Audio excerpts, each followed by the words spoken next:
In this video, I'm going to show you how you can unblock users on Roblox.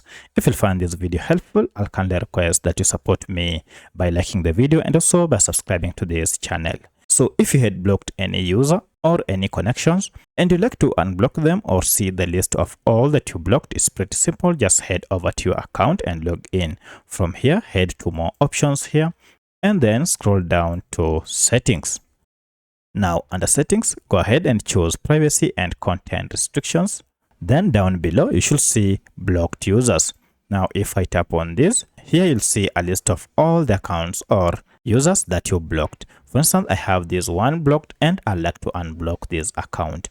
To unblock, go ahead and tap on unblock, and then you have an option to unblock the user, and now this user is unblocked. Now if you go back to your connections, wait for some few minutes and your contacts will be restored and you should be able to see now the unblocked account added to your connections. So that's how you can unblock a user on Roblox. If you have any other question, kindly let me know in the comment section. Otherwise, thanks for watching and let's meet in the next video.